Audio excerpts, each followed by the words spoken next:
Good evening, and welcome to the Board of Selectmen meeting of Tuesday, July 10th, 2018. I'll read through the agenda. At 7 o'clock, we will be doing community input. At 7:10, we will review and approve the complete streets policy. At 7:30, grant of location for Bellows Hill Road from National Grid. I think that's a public hearing, is that right? It is, yes. Yeah. At 7:45, discussion of fire chief succession plan. 8:15, discussion of the FY19 Board of Selectmen goals. At 8:45, the town administrator's report. At 8:55, appointments. At 9:05, Board of Selectmen liaison reports. At 9:15, minutes. At 9:20, we will be entering into executive session, and at 9:50, we will adjourn. Some of these things may be abbreviated just because we're missing two people. We may not dive too deeply into the goals or the liaison assignments just because not everybody is here. With that, we will start off with community input. I asked Priscilla if she could Yes. stop in tonight to give us the latest information on the year-end Okay, budget. great. Take this Hello. opportunity to do that, yeah. It's hot off the press. The bills just got finished. As far as I can tell, there's maybe 2, 3 tops transfers. I can't tell you numbers, but they're not large. So we ended the year well. I think what we did at town meeting, the transfers really helped, you know, to get there. Mm-hmm.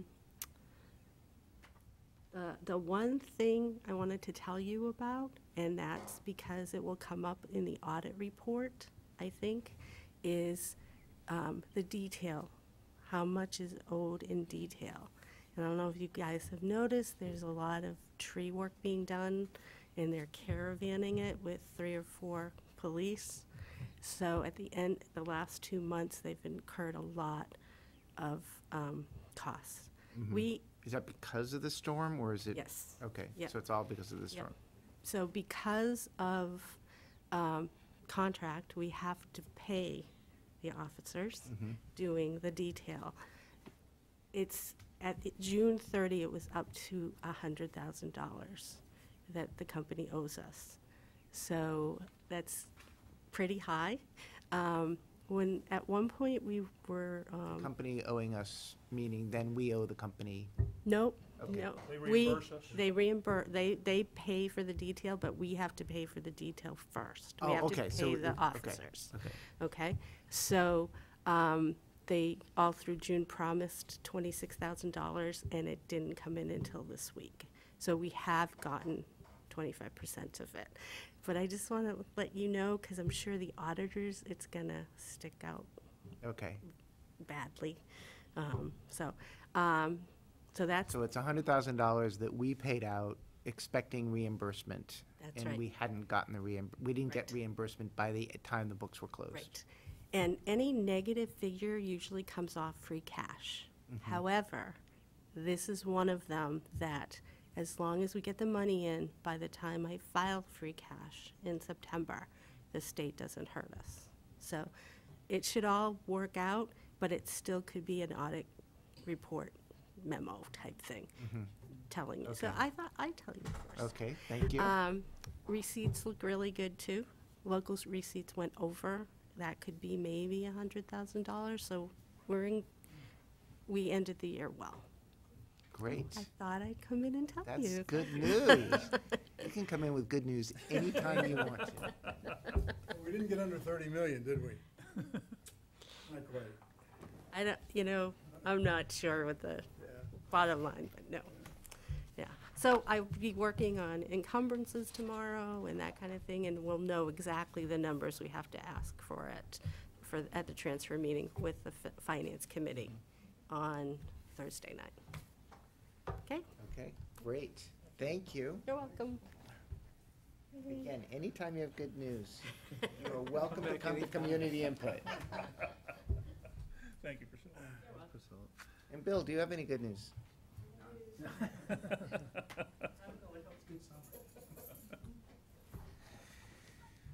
Okay, I think that's it for community input. So we're on to complete streets.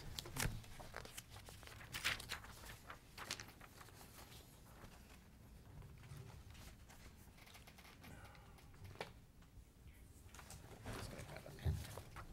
Did anybody have any comments or questions? No, it looks very much like what we saw before. Oh, yeah. So it's- Should, yeah. Yeah. And just a reminder, the Planning Board and Conservation Commission reviewed it and recommended the board approve it. We didn't get formal comments from the Historical Commission, but I understand that they didn't have any objections, but they didn't get back to us with anything. Yeah, and there are equivocals in there that says if the historical We're things are giving affected, we ourselves can, a little bit of, yeah, right, take that into account. exactly. I would move that the Board of Selectmen vote to adopt the complete streets policy drafted with the assistance from the Engineering Corp. Tech and recommended by the Planning Board and Conservation Commission. That's just gonna put us way too far ahead of schedule. Might want to debate that. Can I second the motion? Now we can discuss it. Now that we have a motion. Okay, we have a first and a second. Any further discussion? Okay, all those in favor? Aye. That's unanimous. So like the original signature?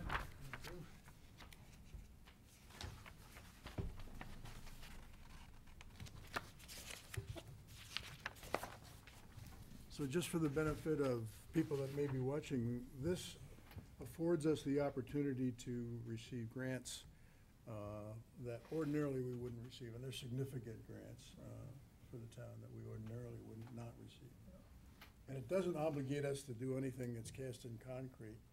Mm-hmm. It's best effort to apply best practices for complete streets, Mhm. basically. And what was the amount that we could get up to? $400,000? $400,000.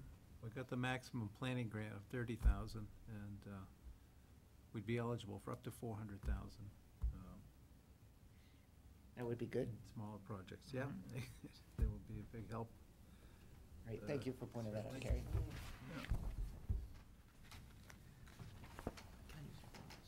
Sure can.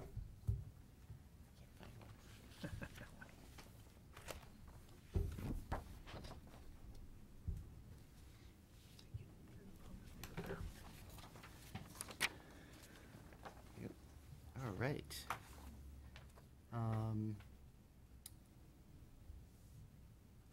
So let's, why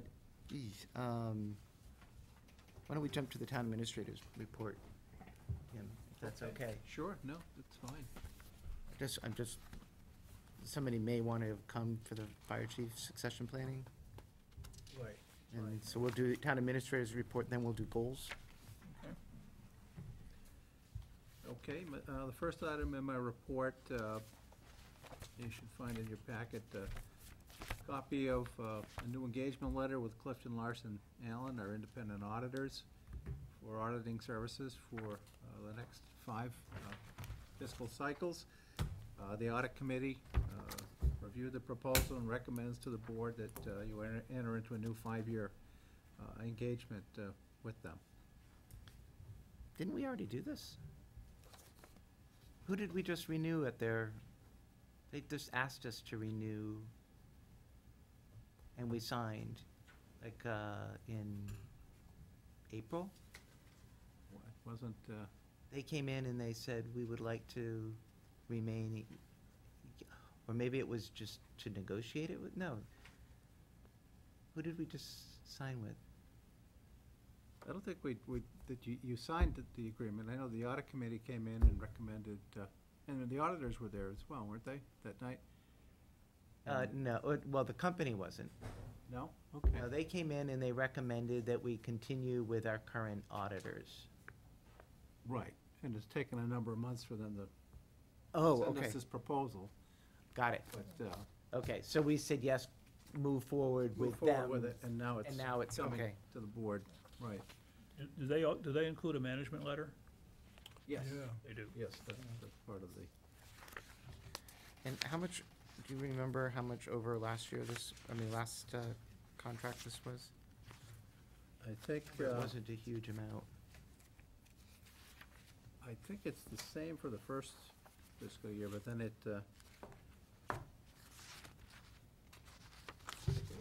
it'll be 31,000 for this next audit. I think that's the current rate, and it goes up 750 or 1,500 a year over the next 5 years, topping out at 34,000 for the fiscal 2022 audit.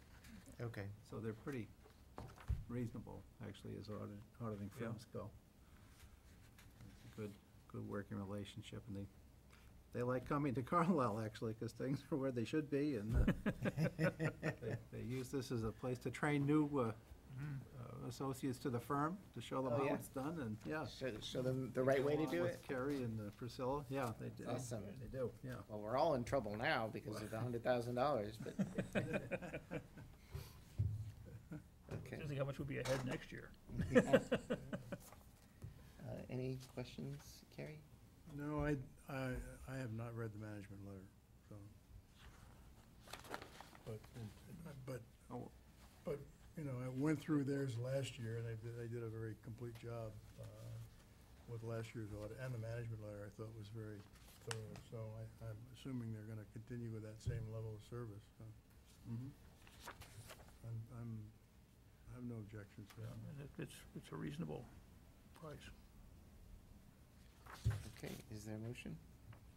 I move that the board vote to retain Clifton Larson Allen LLC to audit the town's financial statements for the fiscal years ending June 30th, 2018, 19, 20, 21, and 22, for a total contract amount of $162,500.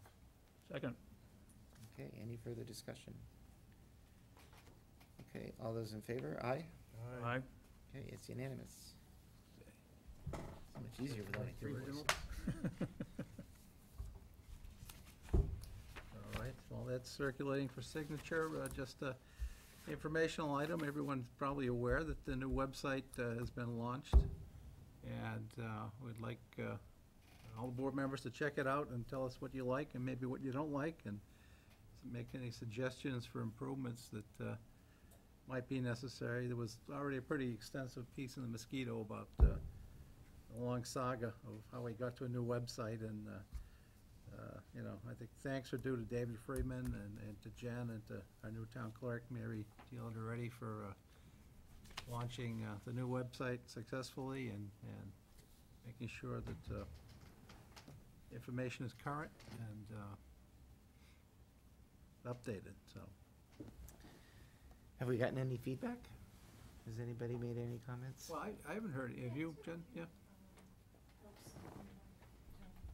Uh-huh. Ask for a few changes, and David reviews it and lets us know, hey, I'm okay with it, 'cause he's kind of the designer. Uh-huh. So, Certainly up to date compared to the old one. yes. Yeah. Yes. And what about people within, what about staff and how the ease of updating and things like that? Is it? Well, Is for it now, easier? everyone's very happy that Jen and Mary are the ones doing all of the updating Oh, at this okay. point in time. So that's a huge improvement. Just to try to maintain control over the changes, at least for now, that eventually others may participate in that, but, I think the only page that needs a lot of updating is the Board of Health page. Mhm.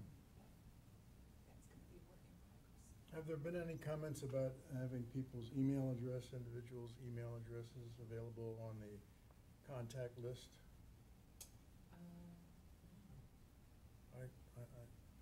I'd think that would be We could do that. appropriate thing. Mhm. for board members. Yeah, That's- Sure. yeah, for the selectmen, certainly. Make it easy to contact us, easier. Because my phone doesn't work, that number.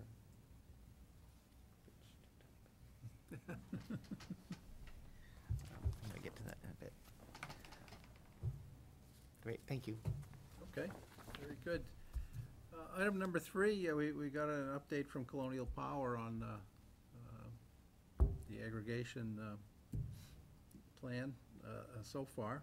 And you see the statistics there as far as number of people originally enrolled and how many opted out, and how many opted into a different program, and it's, the opt-out percentage, they said, is only slightly higher than what you would expect, about 4% here, and it's 3% on average in most other places. Is that partly because we perhaps have a higher solar penetration here? That may be, that it's not, yeah, that it's different than it is elsewhere. But the solar wouldn't impact it, right? Well, it can. If they have a contract with Eversource, they stay with Eversource, because they're not paying anything anyway, so they can opt out of one. I mean, the ones who are generating more power than they're using, have no reason not to opt out, and they just stay with Eversource as their deliverer, or as their supplier. Uh-huh. The reason I say that, I know some people who've done that. Okay. Just decided, why change, we'll stay where we are. Okay, and so, so it is quite a bit higher, but it's an awfully small number anyway, so it Yeah. doesn't take much to change that percentage. No. Because we're only talking about 69 people who opted out. Mm-hmm. But the final statement in this says that only 5 customers at this time have enrolled in the opt-in product. That means of the people who are automatically opted into this program, 5 of them opted out of the 100% green energy and into the regular energy lower rate plan. Is that right? Yes, yeah.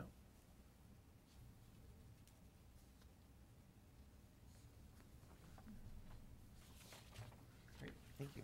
Any questions? So it's a success. Very good. So how often will they be sending these updates to us?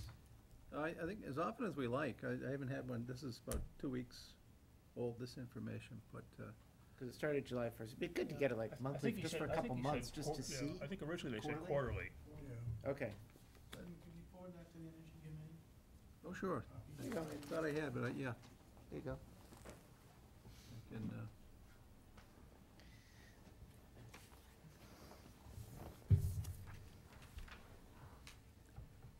Okay, item number 4, some good news, potentially. I've been working with Senator Barrett's office on getting an appropriation into the state's capital bond bill for the upgrade at the fueling station at the fire department. And the good news is, we were able to get a line item for $200,000 for that upgrade, which is necessary due to regulatory changes and So I'm sorry, we got it we got to, in to be considered, or we got the 200,000?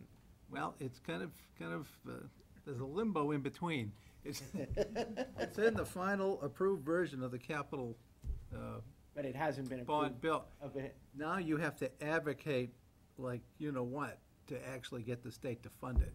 Now it can be funded, but we have to lobby, administration and finance and DCAM, and have our state legislators lean on whoever they can. Because Okay, they end up putting a lot of things in the bond bill, and they don't all get funded, okay, so it's almost Most good of them do, news. or some of them do, but you've got to really, Okay. but if you it's don't sick, have we that, want it. that sort of handle, you've got nothing that you can advocate for. So we've got, Right.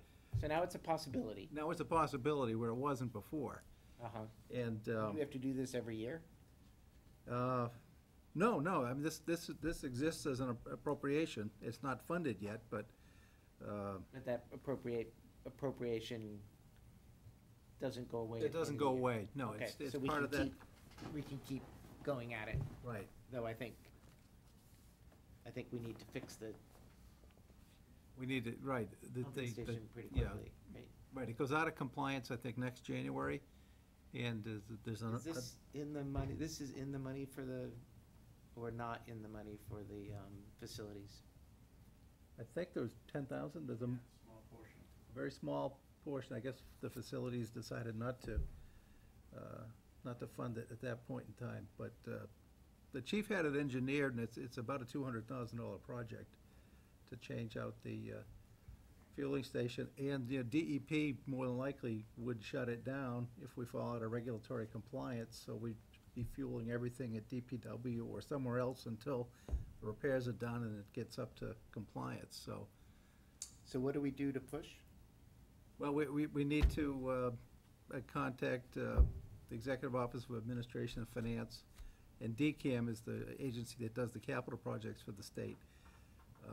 So the Senator's office offered to help with that, but they said the town's really the squeaky wheel gets the oil in this case, that if you don't fight for an appropriation, you know, the towns that do are gonna get funded, and the towns that don't make an effort are not gonna probably see that money. We're gonna have a new representative this year. Well, we're gonna have a new state representative, and Senator Barrett's office has been very helpful to this point in time. But it's not a done deal by any What do we do? stretch. Well, I can put a letter together that we can send to these two state agencies, you know, right from the beginning. Mhm. And then I think we follow up with our legislators and tell them, you know, we really want to advocate for this funding, Mhm. that we're not gonna have a fueling station, you know, at the fire department come January if we don't, if we can't move forward. And, you know, the town certainly doesn't have, got very little available, you know, in terms of what we can put I haven't towards. seen $200,000 laying around. No, so I think it would behoove us to try to grab it if we can. Is this independent of budget passage? This isn't in the state operating budget. This This is a separate is bill. a separate, yeah, Yeah, a so it's bond not bill. dependent on, I mean, the budget won't get passed for another month, but, Right. No, this has been passed, but yep, okay, good. it's kind of Now it's just a matter of, imaginary until someone says, yes, we're Right. gonna fund it, so. Okay. Okay. So what's the timing? What's the optimal timing to start writing letters? I mean, Oh, I think now, you know, we found out last week that this got approved, but the sooner the better, you know. we'll ask for it. So I'll get a draft, I'll circulate it to the board, and then we Great. can follow up with the Senator's office and with Rep. Atkins, as long as she's there, and then whoever the successor is, more than likely. Okay, but I wanted to bring that to so your they made us attention. out of compliance, and then they're expecting us to get into compliance, and they won't pay for it. Right. Right. Well, they might. The state may pay for it. Okay, we just have to be squeaky. Yeah. Squeaky, yeah, right, exactly. Okay, thanks. All right. And item number 5, attached to your report, the request from the Conservation Commission to approve $4,000 in funding from the Intense account to fund a portion of the administrative assistance hours. I guess 3 hours per week are funded in that fashion, and the rest of it from their operating budget. And this has been an annual request that the board has approved for a number of years running. And this enables them to fund the assistant for three additional hours per week. And the intense account is fees that are paid to them for services, right? Yes, that's right. It's yeah, similar to a And so revolving this is fund. not increasing the number of hours This is to they have maintain the same, available. This is, right, this is the same this is just 30 how we hours that are, fund this. correct. Right. I believe it's 27 through their budget and 3 through the And we're intense. doing it now because we have to wait for the new fiscal year to start. Well, the new fiscal year has started. Right. and, As of July I think they 1st, wanted but- to get, yeah, they want to get the funds assembled for the whole year here in July, so that they know that it's there for the rest of the Yeah, year. no, my question was more of why we didn't do it as part of the budget process. It's probably just Oh. because we weren't in the right fiscal year yet. Well, they made a request to the Finance Committee to fully fund, I think, actually to fund 35 hours for the position that was not funded in the budget process, Okay. so that they're back to the way they have been funding it. They wanted it to all come out of the operating budget Got it. going Yep, forward, I but remember now. Okay. didn't happen We this- said no. Right. And so this is how they're paying for it. that's right. Okay. That's Is there a right. motion? I move that the Board of Selectmen approve the use of $4,037.28 from the Wetlands Protection Aid Intense account for the purpose of funding wages for an additional 3 hours for the Conservation Commission Administrative Assistant. Second? Just a little, don't understand the word additional. Are we increasing their hours by 3 hours? No, it's 27 hours are coming from their budget, and the additional 3 hours. It brings it to the 30 that it's been at for the past 2 years. So it's really not funding any new hours, it's funding them the way they were funded the last few years. It's still 30 total. So could I just make an amendment that it's the account for the purpose of funding 3 hours for the Conservation Commission Administrative Assistant? Sure, yeah, that's fine. Instead of additional. Right. 3 of the hours, 3 of the Conservation Commission Administrative Assistant hours. The seconder agrees to that amendment? Is that okay, Carrie? Yes, yes. Okay. Mhm. Any further discussion? Okay, all those in favor? Aye. Aye. Okay, it's unanimous. Okay, and the one item not in my report, I'd like to mention, the finance departments, and I should have mentioned this when Priscilla was here, they're requesting an upgrade to, our accounting software, Munis. They require an upgrade to that. They'd like to transition to the Munis's software as a service platform, where it's, your accounting system is in the cloud essentially and not on your server necessarily. Currently, the town has an outdated, unsupported version of Munis, and both the audit committee and our auditors, Clifton Larson, Ellen, have requested the upgrade as soon as possible, during this fiscal year, if possible. The advantage would be that we'd always be running the current version of Munis, so we wouldn't have to upgrade software or hardware, because you wouldn't have the program on your server any longer. It would be maintained, in the cloud by Munis. And it would enable employees to work remotely and in the event the building was closed during emergencies. There are a lot of advantages to it, not the least of which is we never have to buy a new server for the newest version of Munis that can't be, supported with our current equipment. So the finance departments are making that request. It's marginally more than what we pay to Munis currently. It's about $5,500 more actually this year to make that upgrade to the software as a service version of Munis. And it's something the audit committee's talked about. I think the finance committee's kind of weighed in on it as well. And our auditors all think that this really is the way that we want to go in the not-too-distant future, because we're running an old version of Munis that's no longer supported.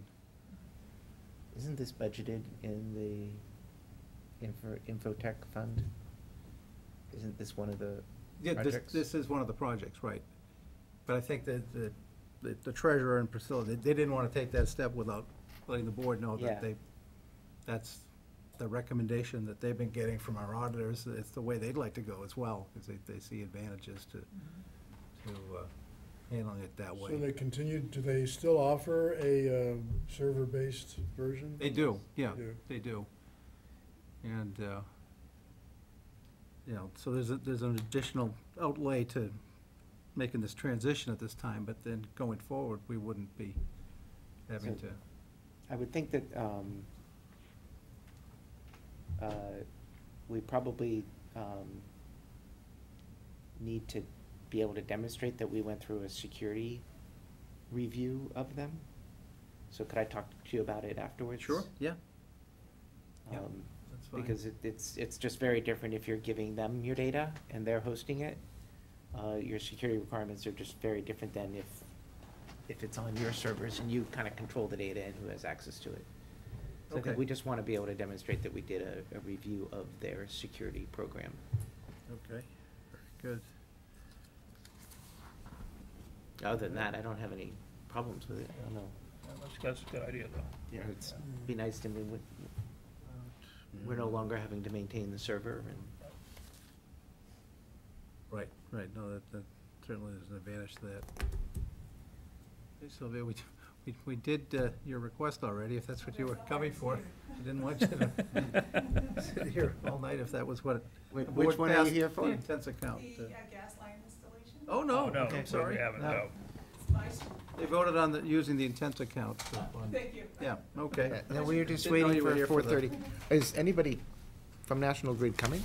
Well, they confirmed that this date worked for them, and they have not responded to repeated phone calls last week and this week from Jen, so I'm kind of wondering if maybe we ought to consider continuing. Yeah, so I guess it is being 7:30. Yeah, right. I'm going to go ahead and open the public hearing for the grant of location for Bellows Hill Road, National Grid. So, nobody from National Grid is here. The permit coordinator, Jen spoke with her a number of times. They agreed on advertising for this date, and she's kind of disappeared off the face of the earth over the past couple of weeks. Okay, so why don't I'd say why don't we do this? I'm gonna leave it open for now. I'm not gonna, and just in case they come in the next 15 minutes. Yeah. But we'll move on to other Right, topics, but come at back least to we've it. opened it when we were supposed to open it. Continue it if necessary. Okay. Okay. What's that? Take comments or wait? Sure, I think we can take comments on it. The hearing's open. Yeah, the hearing's open. Yeah. Come on up. Anybody wants to?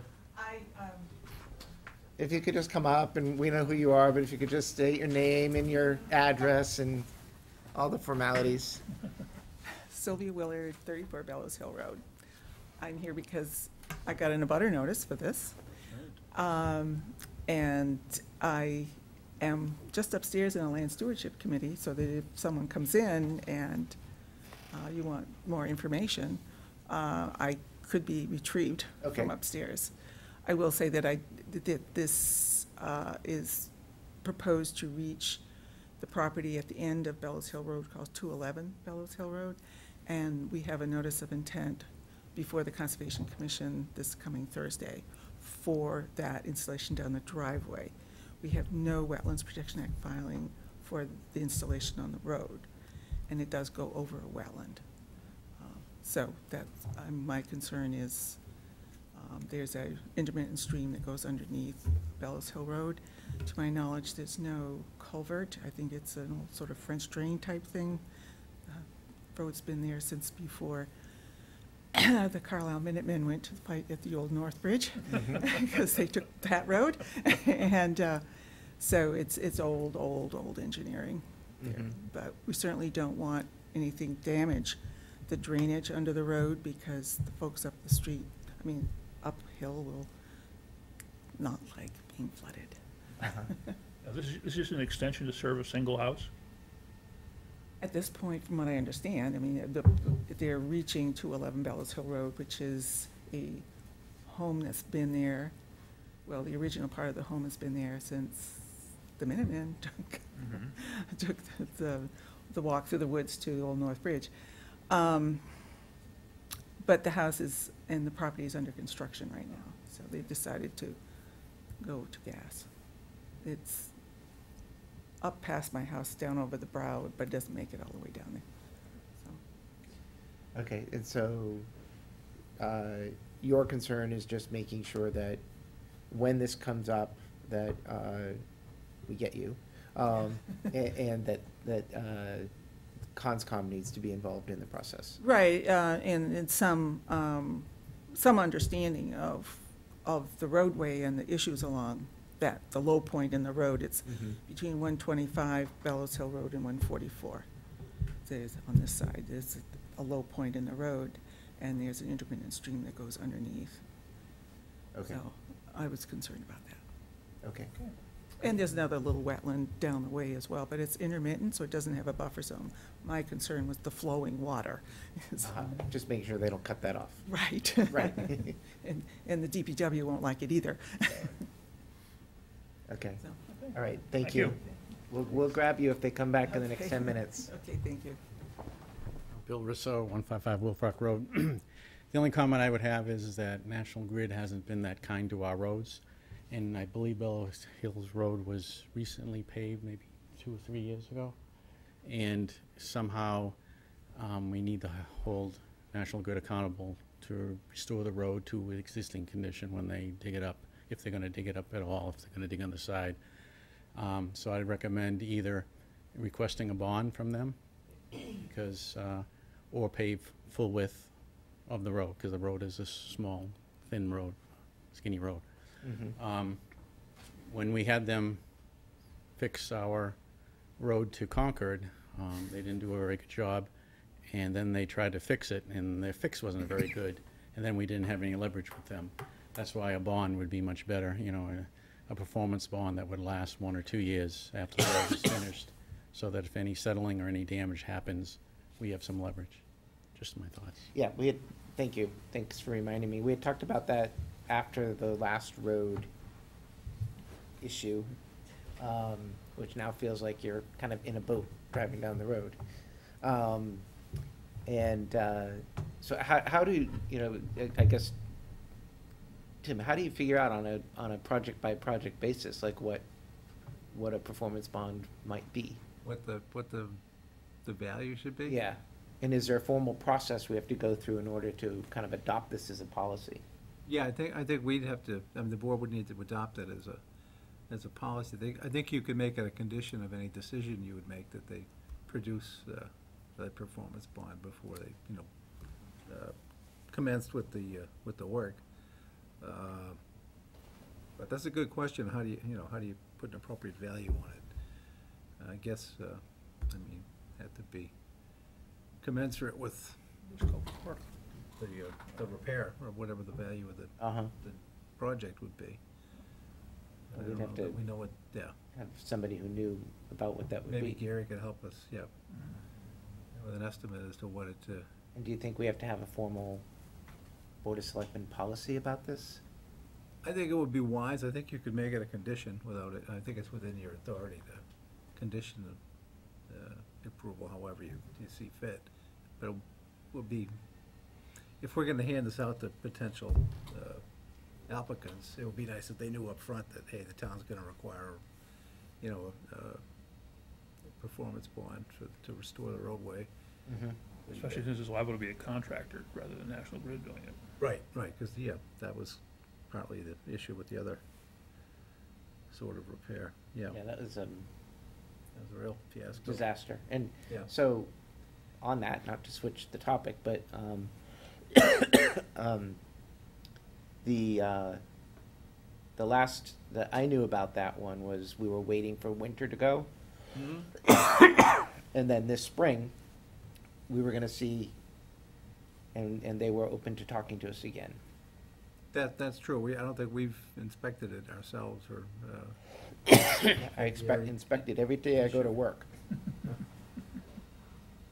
still. It's no better. Still- I'll talk to Gary about maybe doing a formal, you know, examination of it, or, you know. Okay, yeah, that'd be we can great. write up our findings and then get in touch with them again. Then, I mean, then this, it wouldn't be surprising why we're doing a performance bond, and thank you. Okay. And I guess, you know, maybe you could just check to see if there's other towns with a policy about this that we could plagiarize. Sure. Do that. Because this isn't, we're not just targeting National Grid here, this is anybody who's digging up the road. Yeah, no. We kinda want them to fix apply it. Anybody, yeah. Okay. That was just such bad timing on Concord Road. Yeah, that really, The road was so nice. will lift it. And it stopped exactly where the repaving stopped. Okay. do we have any appointments? I just noticed that people are starting to filter in for the fire chief. We So I don't want to start early. do. Yeah, there were a whole bunch of them.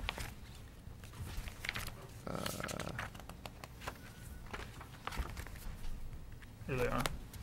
They're in 7. And 7.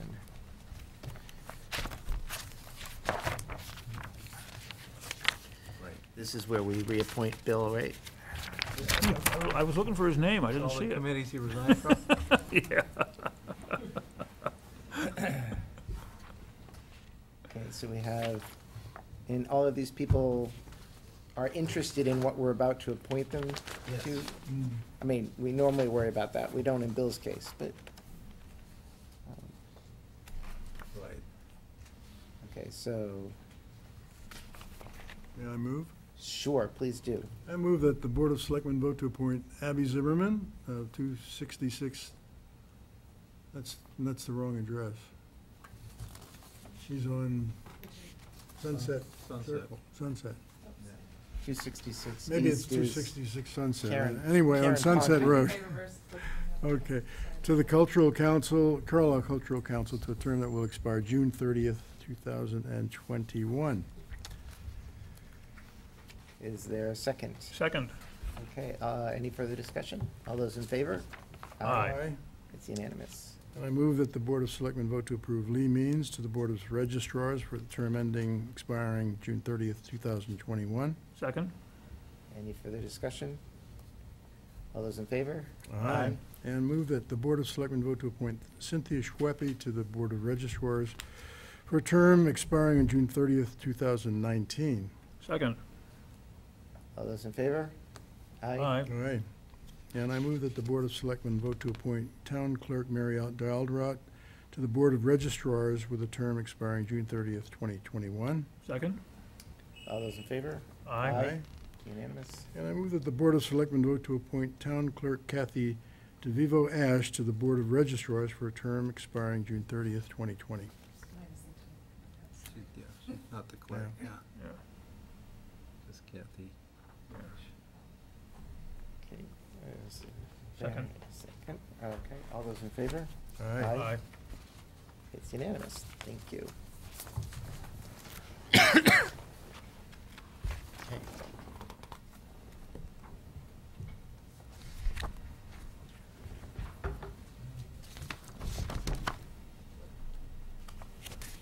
Okay, I am going to, what's the term? Continue the public hearing. Oh, and we're gonna need a continuation date and time. Right, right. Next meeting will be the 24th of July.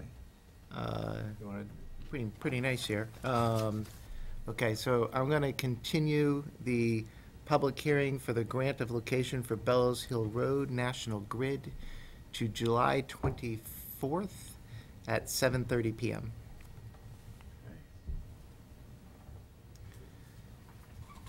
second? Is that a voting thing? Yeah. No, you- Okay. yeah. Is there a second? Second. Okay. Any further discussion? All those in favor? Aye. It's unanimous. It is continued. Okay, so 7:45. What we talked about last time was Chief Flannery has resigned effective December 31st. And I brought it up here as we need to figure out how we're going to go about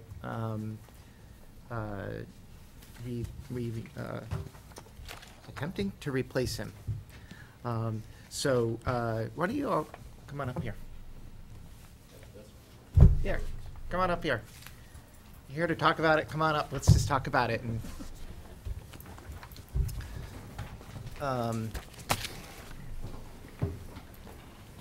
so, you know, hello. Good evening. Good evening. Thank you for coming. It's a nice summer day. Yeah. It's gonna be raining soon though, isn't it? I hope so. Yeah. Drizzling. Nice. So, we have to get going, yeah, because it's a little bit earlier than we thought. So, some of the, you know, I had asked you all, plus two other people, to think about how we just approach this, because I don't think it makes sense that, you know, everybody on the Board of Selectmen is involved in trying to replace the fire chief.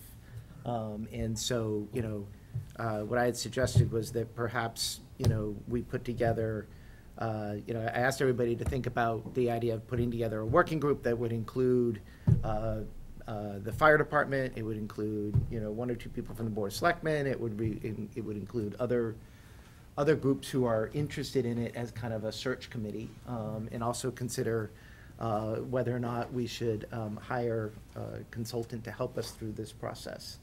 Now, unfortunately, I know that Kate was very interested in this, and she's not here tonight, but just wanted to see what you all thought about it, and then we'll see what you all think about it, and figure out a path forward. I'm afraid we can't wait until July 24th to put together some kind of a plan on how we're gonna go about this. I would certainly volunteer to be on it. I'm on the Emergency Planning Council, and part of the responsibilities of the fire chief is as the Emergency Management Director, so. Okay, so what do you think, so you think it makes sense to put together a group? Yes, I do. Yeah, okay. Yeah, makes sense.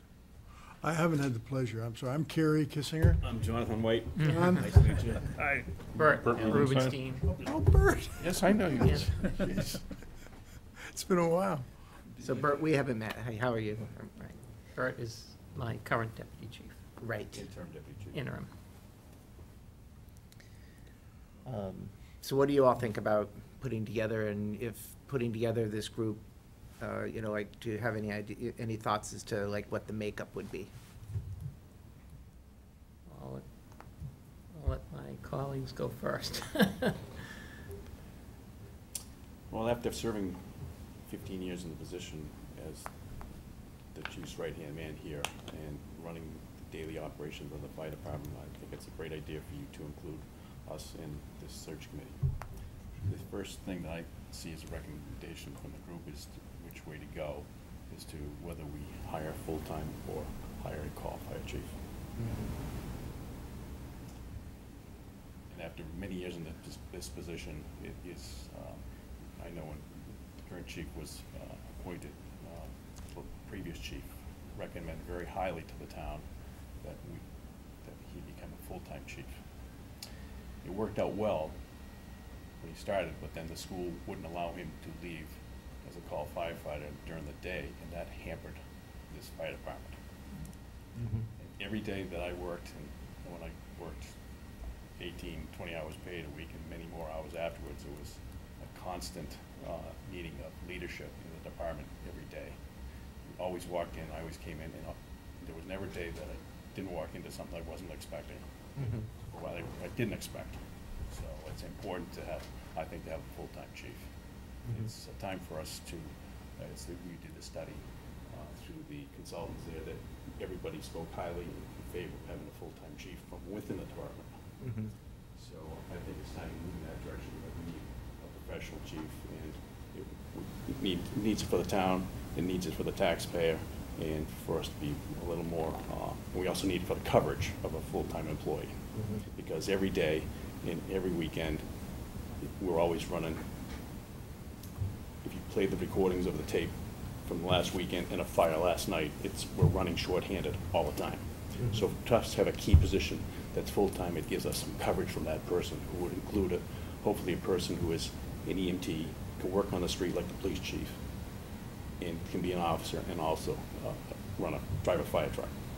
Just in the previous couple of weeks here, we've had a couple incidents that we can't even get a truck out the door. So that's where we're at. We need to sort of pick up the pace here in this town to take care of the residents. And the residents pay a lot of taxes here and deserve the best service. When you have a truck that goes to fire here last night, and you have over a 10-minute response to get a truck out the door, it's not good. Especially if a person has to come from another town that's on the fire department. So there's a lot of things happening that Whether it's, especially with the personnel we have today, is people need to, you have to have a person that's dedicated to the job, that doesn't do another job, is solely that one job, is dedicated to the town and the fire department. And so that's a big thing. Okay. In terms of process, two things, or three things. One of which was, I was gonna be approaching you anyway at some point to say, for next July, we really need to start moving. Okay, now we're talking about December, so Right. we've compressed that by 6 months or almost 7 months. Because in terms of process, besides getting input of the town, all that, you know, and you've heard from Jonathan, is we really need to involve the officers early on. And there's been lots of discussion over the years on that. Depending on what we do with the full-time, part-time chief, all those roles shift a bit in terms of responsibilities. And then the full membership of the department, you know, Jonathan is retired, the chief will be retiring, I'll retire a year from December. We're not the ones who are gonna be affected for the long term. We are as town residents, but we are not in terms of employees of the town. And the members of the department, again, it's just input. You know, I suspect you're not gonna find one unified opinion among, you know, almost 40 people, but to get their input, hear what they have to say, and also give them the feeling that they're part of the process, because you're hiring their boss. Is gonna be an important part of that. The timing, I realize it's summer and all that, but the time to even answer some of the basic questions, such as, is it a full-time or part-time chief? Look at budget issues and all that, look at surrounding or comparable towns, look at, you know, the pluses and minuses of all those. That's a while, as will then posting it, because you can't post until you know what the job is. Posting it, getting candidates, interviewing candidates, and so on. I really think it's gonna be, I'd love for it to be the case, but I think it's gonna be really tough to complete that and have some overlap period, to have someone in place by January 1st. So we need to also think, again, is to move this along as quickly as possible, but also to look at what's going to happen if we don't have someone in place or don't have the candidate. You know, I don't want to, oh my gosh, it's December 27th, let's just find Hire someone. anybody. Pick Yeah, somebody, yeah, for someone that's hopefully going to be there 10, 15, 20 years in that position. Is to understand what the continue. That's not the most important thing right this minute. The most important is to get the process kicked off. You know, and I realize summer is a slower period, but if we take kind of the usual, a couple of meetings between now and September, we're gonna be absolutely out of time. We won't even be able to look at candidates in time, much less make decisions. Right. If we were to go with a search firm but with a town-directed search committee, do you have recommendations on who should be on the town search committee to direct the search firm if and when we hired one? Is there an interest group that would be important to have on that search committee? Clearly, I mean, the selectmen will have people on it. The fire department, the fire department, yeah, exactly. The fire department obviously should have input on it, which should have membership on the search committee. Are there other constituents who ought to be on that committee? Somebody from finance, somebody from, I think someone who wants to volunteer to do it also. yeah, well, that's clearly. I mean, I guess, I mean, this is an opportunity for you to say, we think it's important that this interest group ought to have input on the search committee, you know, ought to be a member of that. When we had the search for the police chief a number of years ago, we did hire a search firm. There was a search committee, and there was a member or two of the Board of Selectmen, a school committee member, personnel board member, 3 or 4 citizens that, Right. that expressed an interest, so it was. Was there anybody from the fire department, I mean, the police department? There was not. There was not. That's the big difference here. Yeah. Yeah, I wouldn't wanna, Could be a difference. Might not be. yeah. Might not be, right? So are we hopeful that the person would be a resident, but not requirement, but hopeful, right? Not necessarily. Right, I mean, when you're talking about the coverage and someone coming from another town, it wouldn't solve that Right. part of the problem at all, would it? But if the person was full-time, they would be in the town here during the weekday, and it would give us some coverage during the day, which is how we get our coverage now certain, well, different people. Some W- give 15, Weekday 20. daytimes is by far the weakest coverage. So that would make it, And we're expecting that there would be candidates from within the department that would want this job. That's possible. It's possible.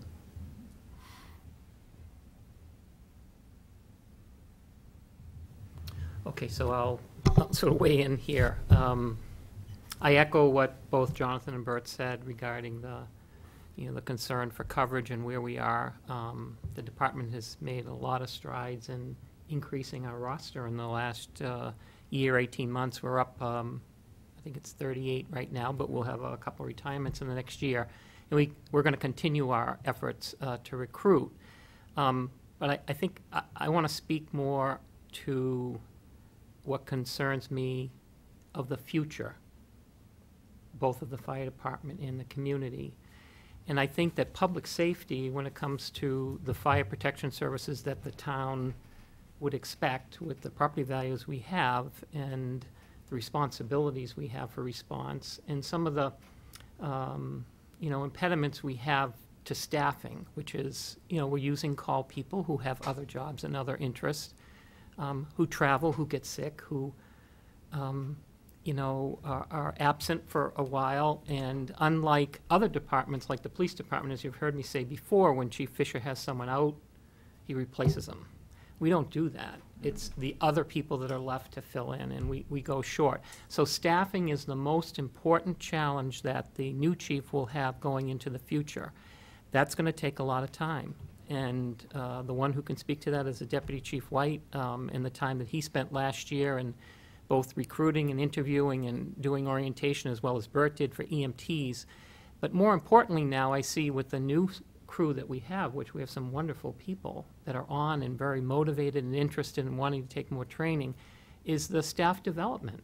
And that takes time, too, of an individual that has to be here and doing that. We have people that want to advance in the department as officers' positions open when people retire, that want to know what more can they do to be more of a help to the community and to the fire department.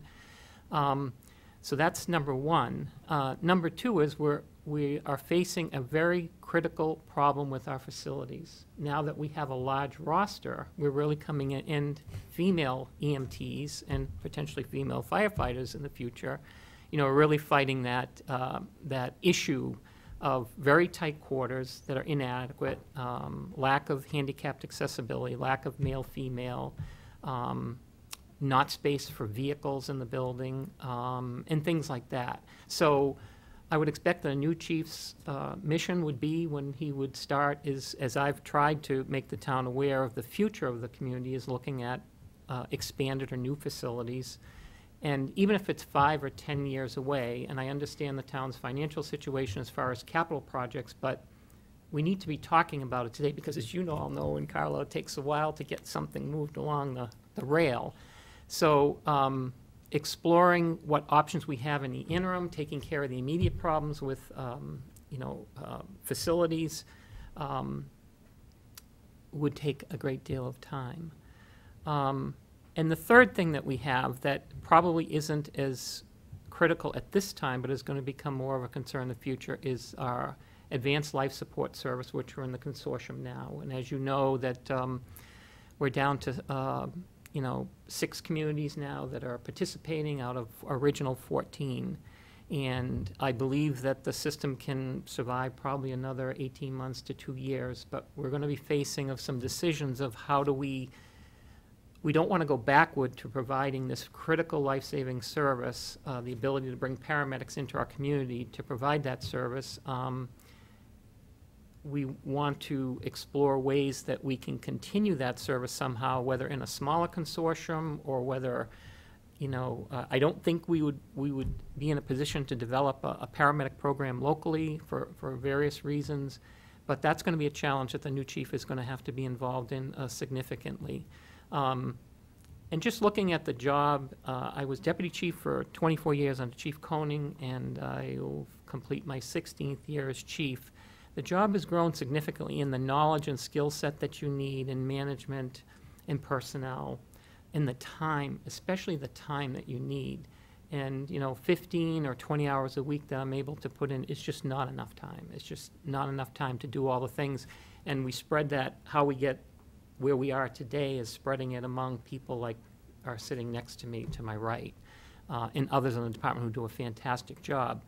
But they all too have other jobs, families, responsibilities, and that's just one of the elements that you deal with a call fire department. So my recommendation is that you consider a full-time chief as a professional, someone who has some experience with these issues that, or knowledge of these issues that I've raised, and that the qualifications and the skill set be identified early on in the process of what we're looking for, because that's the future that I see. Now, having said all that, people will be concerned in the department, oh, we're talking about a full-time department, oh, we're, getting rid of the call department. Let me be clear. The town cannot survive without a call fire department, and the call fire department needs to be very strong. The town will not be able to staff the way it needs to staff round the clock with full-time people. It would be cost prohibitive. Therefore, even if we are moving towards someday to per diem or full-time staffing and starting with the chief, there needs to be a strong and vital call department that is trained and skilled and knowledgeable, that fills those gaps of coverage. And I think that there can be, as there are many communities that have made this transition, a combination department is what it's called, but you need the right person to lead it. So let me just ask a quick question, kind of along that vein.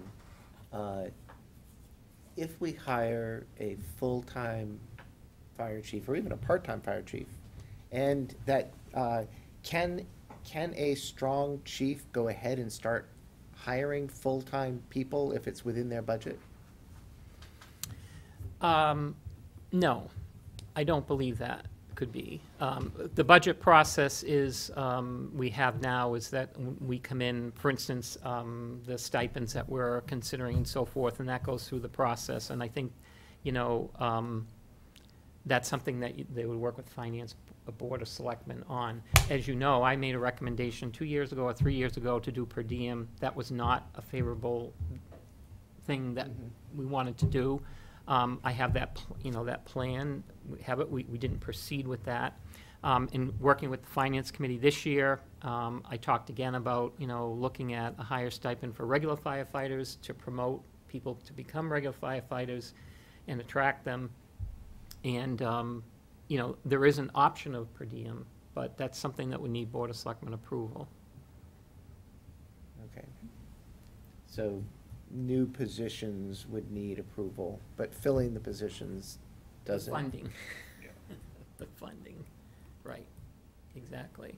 Well, and that's why I was asking. I mean, if it can be funded within the budget, can they just go ahead and create a full-time position?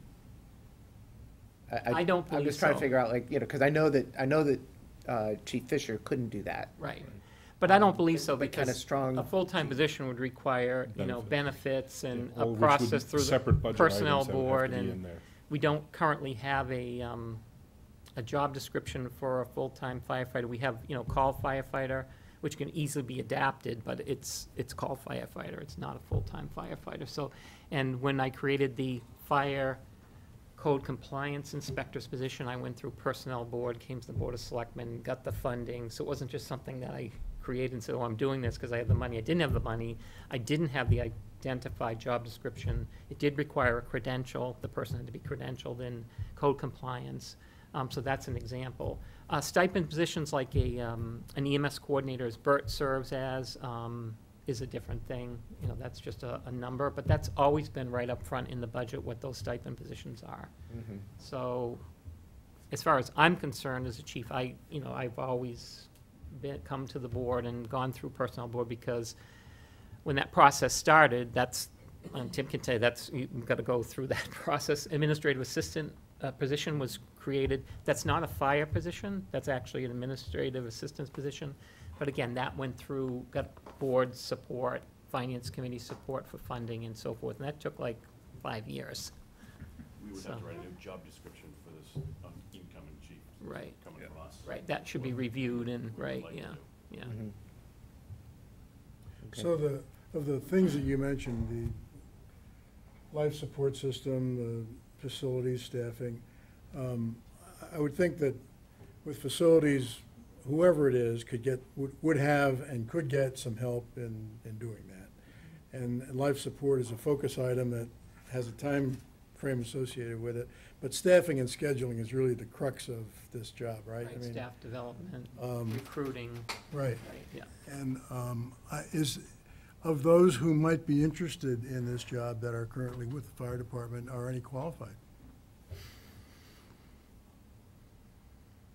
Well, the two people sitting next to me have certainly done that work. No one comes to mind other than the people that are currently in those roles now.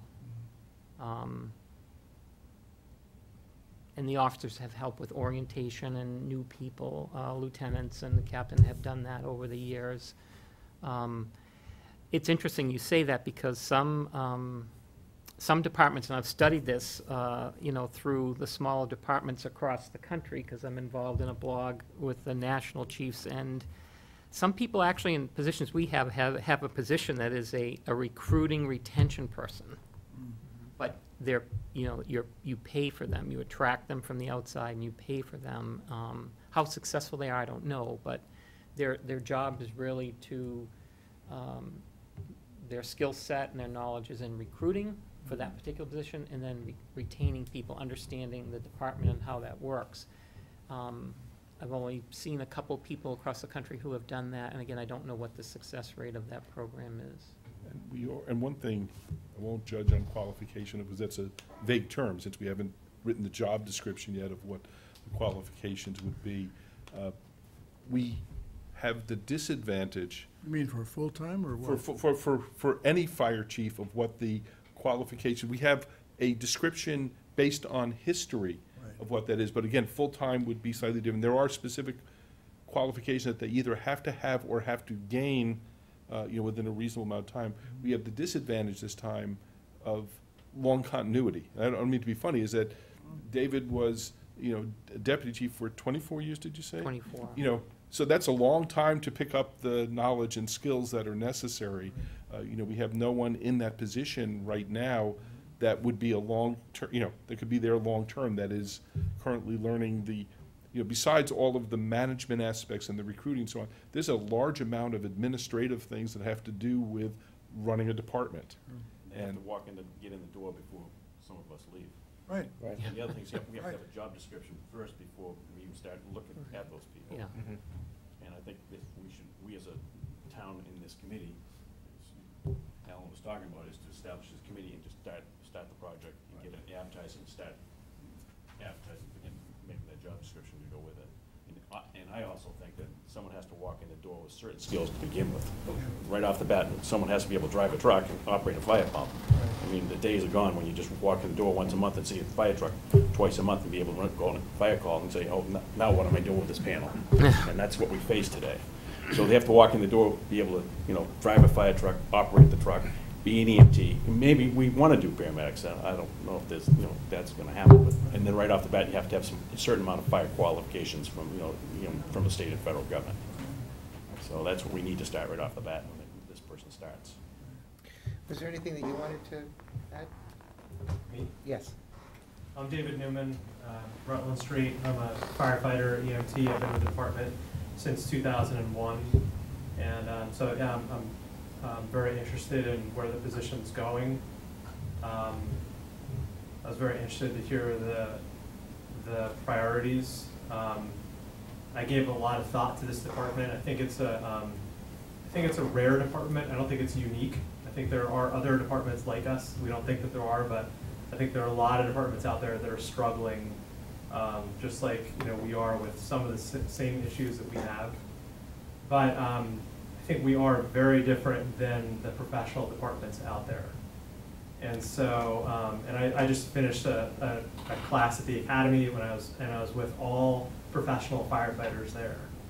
And so I would just say that, I would be sensitive to that. It would be, I guess it would be like saying, I could be a great college professor. I mean, I've only taught nursery school, but I'm familiar with teaching, and I could definitely go in there and do that. And you would say, wait, that's, this is a whole different setting. And I see that similar to our department. I think it's a very different setting than, like, let's just say, a Needham or Natick or Woburn or, Burlington or, some of the other departments around here. So somewhere like a Littleton, okay, now, even an Acton or, okay, now we're in a little bit more of the right, ballpark. So I would encourage you to be sensitive to that. And I think maybe we, maybe you have to think creatively about it. I mean, maybe it's not, oh, we find someone that's been we find, someone that's been on the chief career path for their whole career, and now they want to, be here for the next, to sort of ride things out until they retire. I mean, maybe you think creatively, maybe there's a different type of a person that could, bring a ton of energy and ideas to this role and is up for some of these, sort of unique challenges that the chief mentioned before. Okay, thanks. Sure. Thanks for asking. There are a lot of towns, in, like you say, there's Boxford, there's Wenham, there's Hamilton, there's Dover, and we've done a study of these towns that are similar, Sherburne, operate similarly, and they either operate with a full-time fire prevention officer or a full-time chief, or a combination, so they have their coverage during the day. There's many different combinations, yeah. And it is unique. And there's a lot of towns in Northeast and up towards Essex is a town that's just right. like us. In Wenham, for example, was very similar to Carlisle 3-4 years ago, where the chief was part-time, but the co-compliance officer was full-time and was an officer, a line officer, not even deputy chief, and was available in the town during the day, did the inspections and handled that in chief. But what happened in the last year and a half, almost 2 years now, is because of the lack of local staffing, they're using people from other towns to come in too far away, and they're trying to increase their full-time people. So the chief has been made full-time, and now the fire prevention co-compliance person is full-time. So they're beginning to build, a full-time department, but they're not in a situation like we are. They have many fewer call people available. They just can't staff the calls, and it's pretty bad. They don't need to either. And they are starting an ambulance, yeah, they are gonna be doing that, because they realize there's a revenue stream there, and they wanna go paramedic. So there are some things happening up in Wenham. And there are a couple other community, Westminster is larger, it's 8,000 population. They're advertising for a chief right now. It's a relatively small community, very rural. But they have full-time staffing, because they had a problem getting call people. So we are unique, and we are rare, for sure, to be an all-call department in this day and age in this particular area to be able to survive. But if I were to show you our stats tonight for, staffing and staffing and response to calls and shortages, it would not be something that would give you comfort.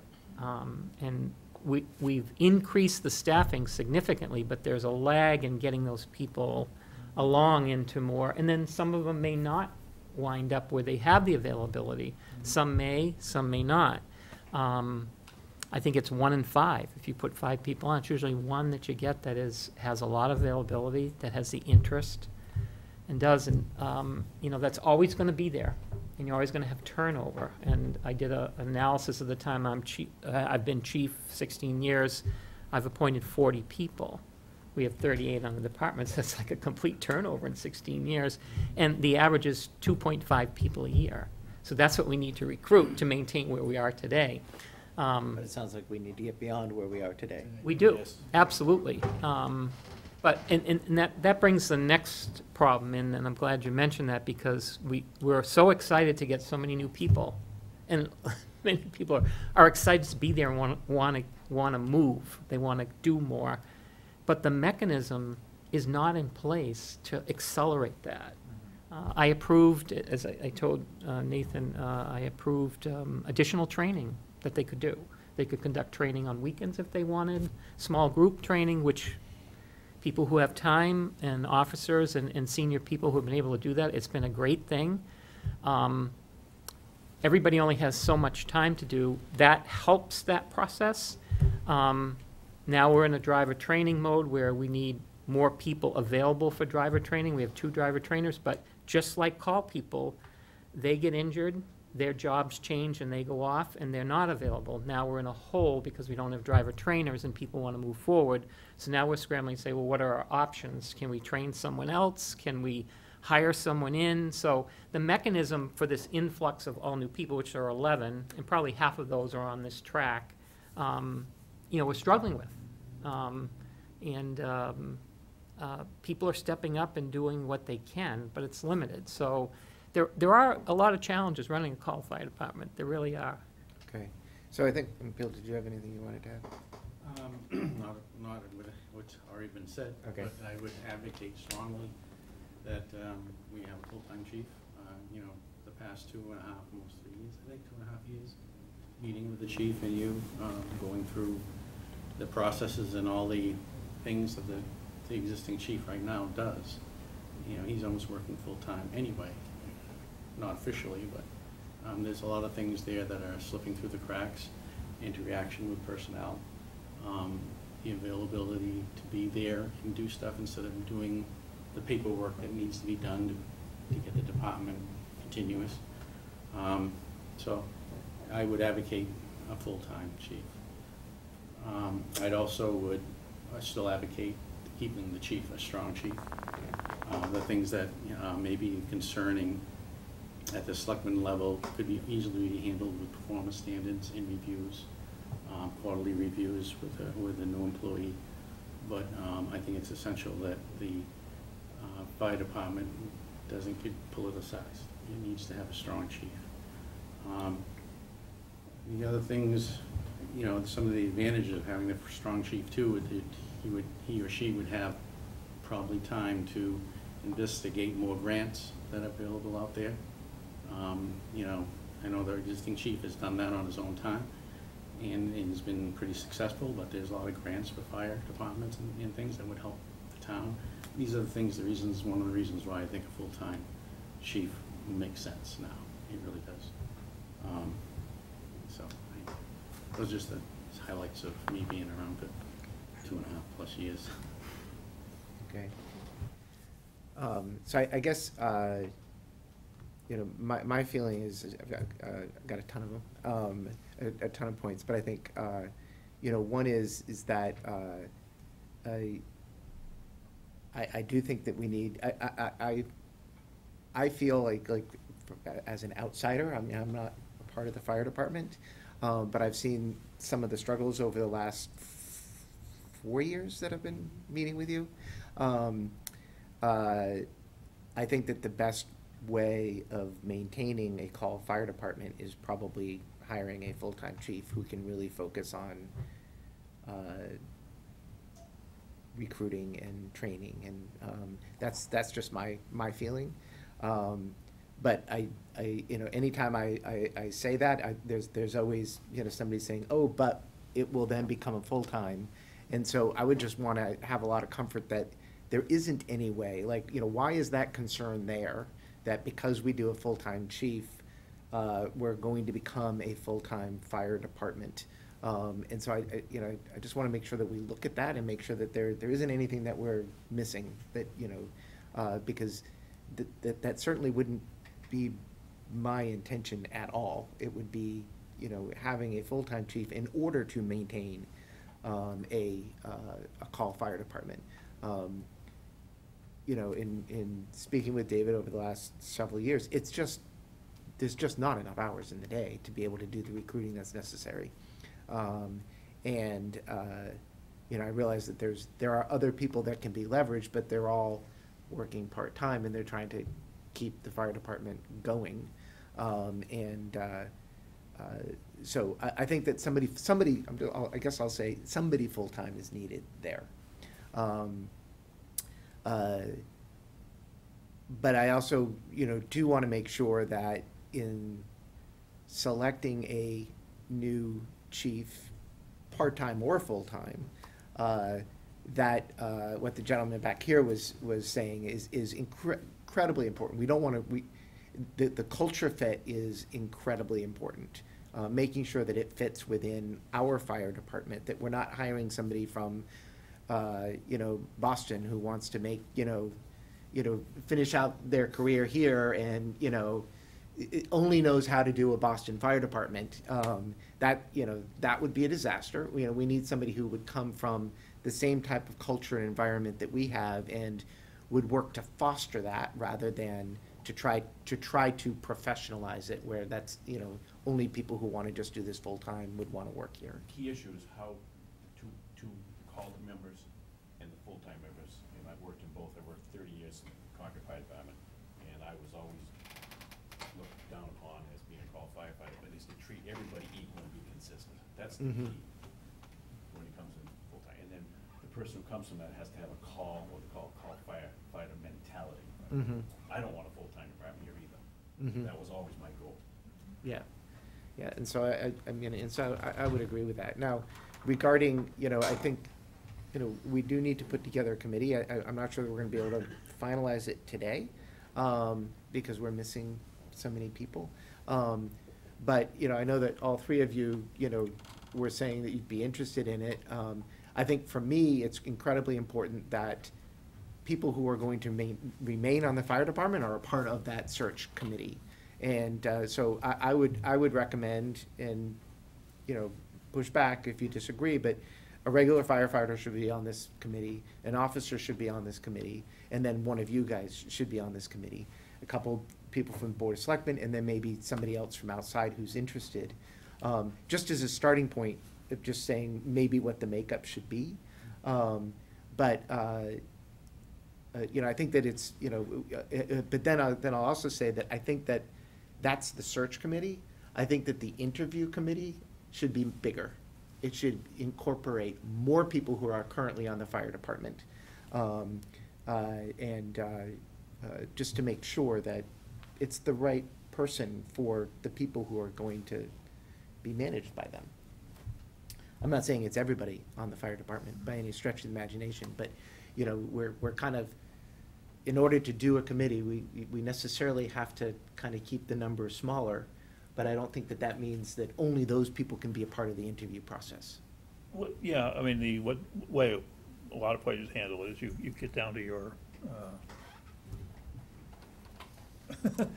you get down to some reasonable number of final candidates, and then they make presentations, and there's room for give and take to the larger audience, and that usually works very effectively. Yeah, I know that we did that for the superintendent at the school. You get confidential feedback from that.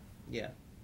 I know that for the superintendent of the school, it was a smaller group, and then it opened up to a much. Yeah.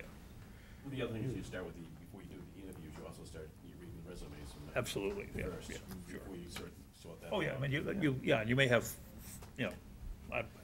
God forbid we should get 40 applicants, but it's, but you whittle down to 5 finalists, and then you spend your time with them. And the other thing is you might want to start them on a probationary period, so they have to learn the job, you see their position, and learn how they work with you and how the department goes, probationary period, so.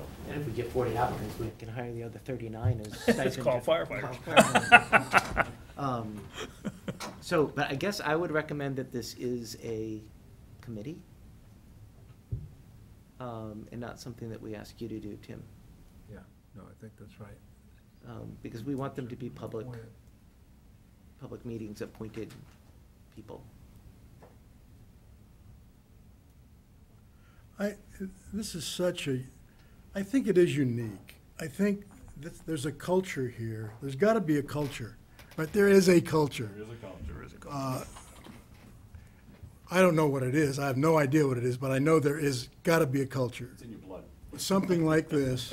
And it's all about personalities and people, I can opt out any time. This is not a career, right? I mean, I'm here because I want to be here, and I like being here, and I like the people I'm with, right? I mean, that's basically what this is all about. And in this time period, it's such a crapshoot to find somebody, particularly from outside, that can come in here and effectively get their arms around all of this, make everybody happy, wanting to stay, wanting to grow, wanting to continue to do what you've built. That seems to me to be I don't think that's possible in between now and the end of the year. That's just my opinion, but would it be possible to even consider having appointing an interim person from within the department that you could all agree to would have the leadership qualities to maybe ultimately grow into the position, but not be permanently endowed with that position, but be sort of on a trial period until we can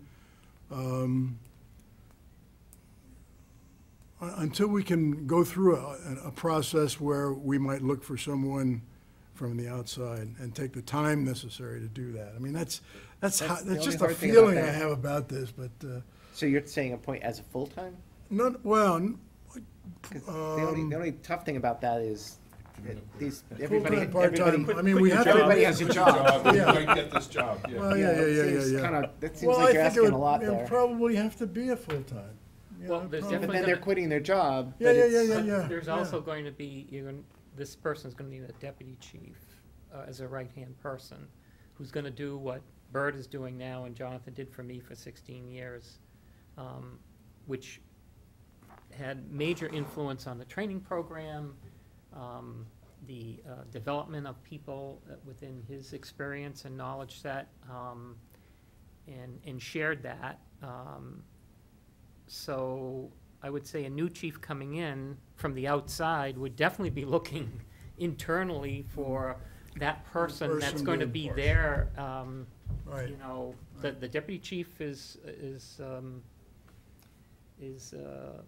Key position. a Well, key position that's just to- as important Right, We base a lot of a decision as, We not only have the daytime, we have the nighttime, and then we have the weekends. It's a can of worms in itself. Every weekend, we're running short. sure, yeah. Every weekend, and there's where you find out who the real dedicated people are. More difficult in the summer, And yeah. today's generation is not the same dedicated generation that was, years ago here. Bert's available 500 hours a week, and we lose Bert, That it's would like be a month. a month. A month. See, Yeah. It seems like per week, but I mean. that's why he got the gray hair. That's why I didn't recognize You him. have another key individual like Frank Sargent, there's a couple other people that hold this department up, and with Bert's retiring next year from the fire, and you're losing Frank, who is going past 70 now, and, how much longer is he gonna stay? I know he's a short timer, and it's like, we have to start planning, because we've said in the past, is we keep seeing, we lost George, who moved to Lowell, we keep losing people, and we don't get replaced with the same availability and the same dedication. Yeah, That's never mind having a chief during the daytime, but we have to also be working on other primary slots that have availability, and have people available for the weekend, because the fire department doesn't stop on the weekends or the holidays, or the nights. And it's a constant issue, constant. Challenges. Well, it's just a very short time frame to. It is a very That's my short time, concern. it is a very short time Right. frame. I mean, we probably have to have Can be some done. contingency plans. Plan B, It can be done. Plan B. Yep. But yeah, did you want to say anything else? I just want to make sure you have an opportunity.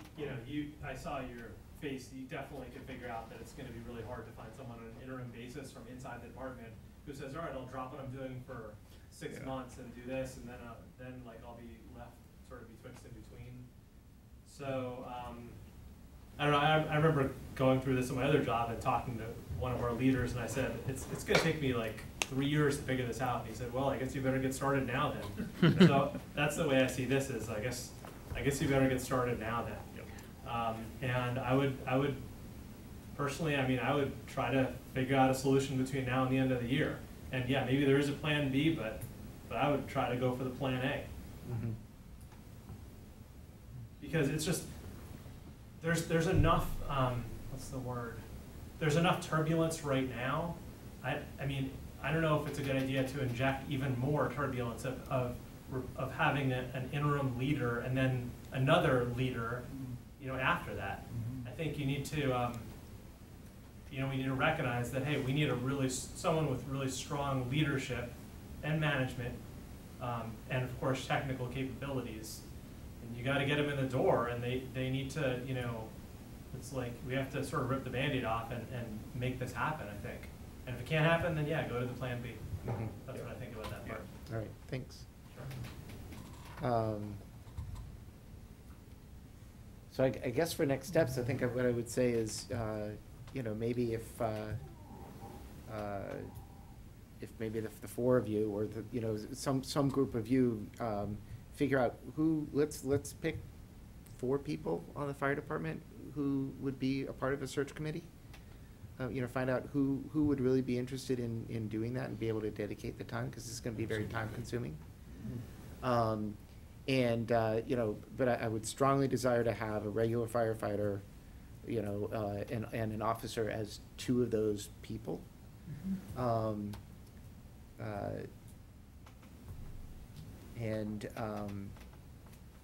And then I think that we need to do that same thing. I think, Alan, you've said that you're interested, and we need to find, you know, I just need to reach out to, I guess, can I do that?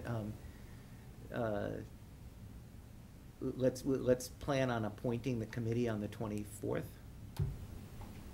Is that really our next meeting? What's the date Yeah. today? 10th. 10. 2 weeks. 2 weeks. Would you agree with setting, working on a job description in the meantime?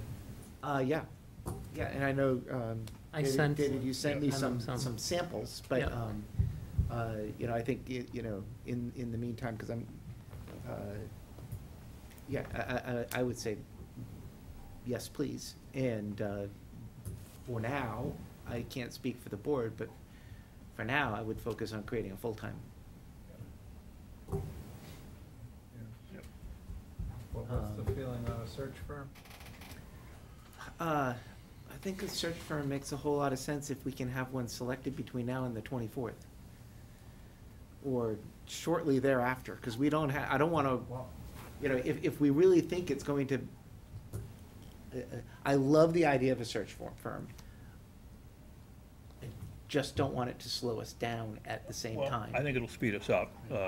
Without the search firm, first of all, you're just gonna, I mean, just the advertising is gonna be the time consumer. The search firm is gonna short circuit all that kind of stuff, because they'll already have some of that information available. Mhm. They'll have contacts, they'll have all this kind of stuff. Not that any of those might be suitable for us, but at least it's a way to go. They can hit the ground running, where we're gonna gradually climb the hill.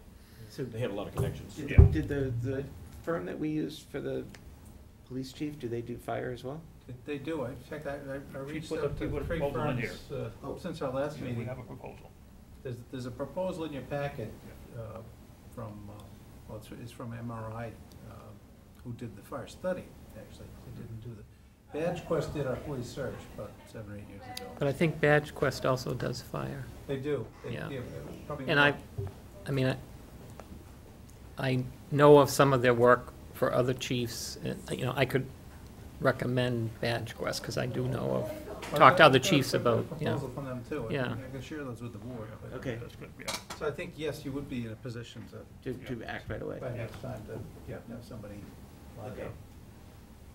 But the committee from within the town should be able to look at the complete picture of what they get, not them selecting the people that we review. We want to look at the big picture here. We don't want to be tied down on politics that happen in that organization. In which organization? In the badge and all those professional organizations that happen. It does happen. Yeah. Well, maybe we want them to filter the people who are clearly not qualified. Definitely. Never been fired. But that's true, that's true. But that goes with the Yeah, job right, description. right, Read the right. job The high school description. graduates. And the other things we'll have to set in the job description is you have to live within such and such a boundary. Right, right. Yeah. Because you want, That, like, It's in the there. people who just graduated from high school.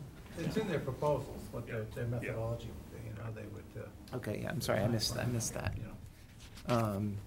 Okay, so if you all can we'll figure something come up with, you know, Mhm. 3 or 4 Mhm. people who have the time, who are very passionate about this and willing to think outside the box, Mhm. and we will find out who from the Board of Selectmen will be on it.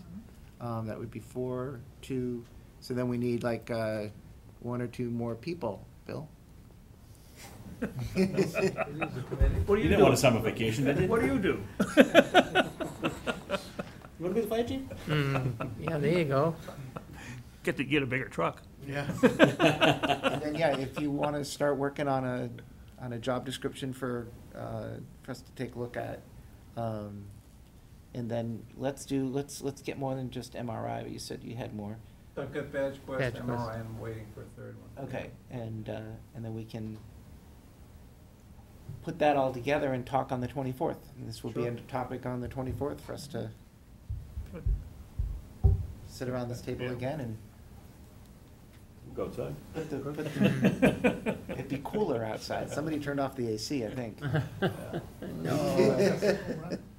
And just as I wouldn't say a reminder, but to encourage you to involve the officers and the members of the department earlier in the process. They don't think it's being dumped on, we need your input, and we have the 5 candidates. Wait a minute, we didn't say anything before that. Communication No, will be I key.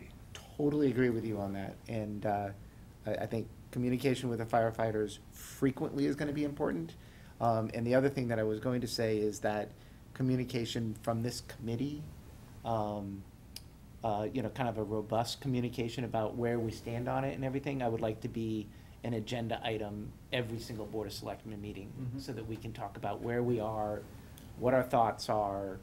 I think that it's gonna be really, really critical that the Board of Selectmen is very involved in this The other all the thing- way along. And we're not just gonna hand it off to the committee and then wait for them to come back. And then, as far as the Board of Selectmen goes, we have to be working on what the package is that goes with this appointment, the benefits, the pay, and all that stuff, because that's, as you know, the first thing that comes up, they wanna know, Right. so. And then that won't. come It's from a the committee, wonderful that'll come from you. community to work in. It is. There you go. Great call, department. What better benefit Thank you could very you much. want? Yeah. Thank you. All right. Thank you. All right, thank you all for coming in, thank you. We want David around later for the executive session. Yeah, I'll be right? back. You'll be back? for- 9:20? Might be before that, I don't know. Yeah, it might be before that, it might be very soon. Okay. I am going to go ahead and, if it's okay with you all, postpone the goals discussion until we actually are a full committee, a Okay. full board, is that okay? Did you If get you my were also input? the only person who sent me anything, thank you Oh, very much. you're welcome. Kate, no, Kate did, yeah. Kate sent something that's in the packet too, but she's Oh. not here, so. Yeah, no, I got something directly from, okay. All right, so I'm gonna go ahead and postpone that one, which brings us to liaison reports.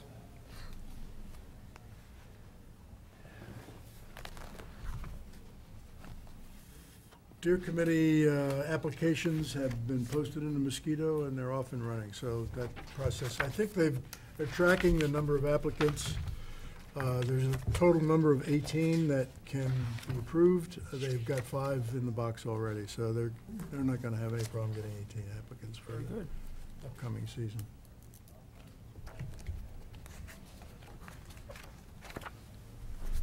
I That's think it, that's it, yeah. you're not the liaison to anything yet. I'm not. Master Planning Steering Committee's meeting as we meet tonight, so I have no idea what. Okay. Next steps there, unfortunately. Okay, and I don't have any, I have been out of town for most of the time since our last meeting.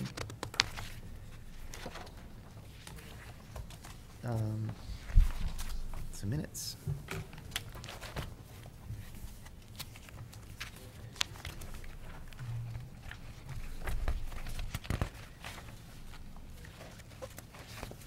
Did anybody have any comments on the minutes? Not, I went through them pretty carefully. No, I have none. Kate called me, so I got her. And what, were they, Under the liaison, she wanted to expand her comments. I wasn't sure how much to put on the housing issue. okay, Oh, So she wanted to put her own words in, which I had added. subset will be any different in terms of meaning? So we still don't know how that's gonna go. okay. Is there a motion on the minutes of June 19th, 2018? I move the minutes be accepted as amended. Second? Okay, all those in favor? Aye. It's unanimous.